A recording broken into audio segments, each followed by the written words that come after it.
karena kita nantinya dengan tauhid tersebut nggih bisa masuk surga Allah Subhanahu wa taala nggih. Dengan tauhid tersebut apalagi kalau bisa memurnikan tauhid semurni-murninya maka kita bisa masuk surga tanpa hisab tanpa adab sebagaimana bab kemarin nggih.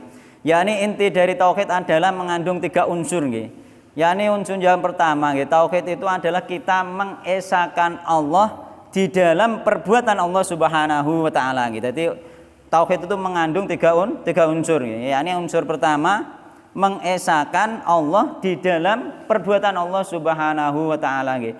Bahwa hanya Allah lah yang menciptakan, hanya Allah lah yang memberi rezeki, hanya Allah lah yang mengatur gitu, yang mengatur semuanya gitu.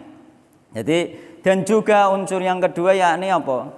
Kita mentauhidkan Allah di dalam perbuatan hamba, yakni di dalam perbuatan kita ya. Semua perbuatan kita itu kita tujukan ya. Kita ikhlaskan kepada Allah Subhanahu wa taala ya. Meskipun kita mengakui Allah itu yang memberi rezeki, Allah yang mengatur, yakni mengesahkan apa? Mengesahkan perbuatan Allah Subhanahu wa taala, namun kita tidak mengesahkan Allah di dalam perbuatan kita, itu kita belum dikatakan bertauhid karena kita masih berbuat syirik ya.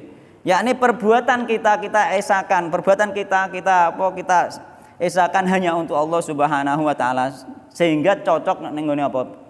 Tujuan kita diciptakan yakni wa ma khalaqtul jinna wal insa illa liya'budun. Jadi kita di hidup ini hanyalah untuk menyembah Allah Subhanahu wa taala. Semua perbuatan kita itu ditujukan kepada Allah Subhanahu wa taala dan juga ya, mengesahkan Allah di dalam nama-nama dan sifat Allah Subhanahu wa taala. Karena apa? Nek kita tidak mengesahkan Allah di dalam nama-nama dan sifat Allah, nanti kita juga berbuat kesyirikan. Karena apa? Karena Allah itu laisa kamitslihi syai'un nggih.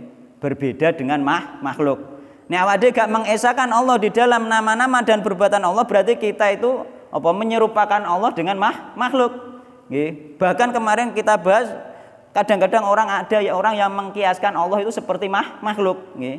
Seperti makhluk, yakni sulit ditemui misalnya Allah itu seperti presiden sulit ditemui. Sehingga dengan berdoa saja kita harus repot-repot kudu lewat ngene kan ngoten. Padahal Allah Subhanahu wa taala berfirman nggih, apa ud'uni astajib lakum. Jadi jangan sampai kita mengkiaskan Allah itu seperti makhluk. Itu termasuk kita mengesahkan Allah di dalam sifat Allah Subhanahu wa taala. Mulai nama juga seperti itu, jangan kita menamakan nama-nama Allah Subhanahu wa taala kecuali dikei abdun nggih, yakni Abdullah nggih, Abdurrahman kan ngoten nggih. Sehingga kita tidak membuat tandingan kepada Allah Subhanahu wa taala. Nek misalnya kei nama-nama sing khusus namanya Allah ning gone wong gak bekai abdun keliru nggih.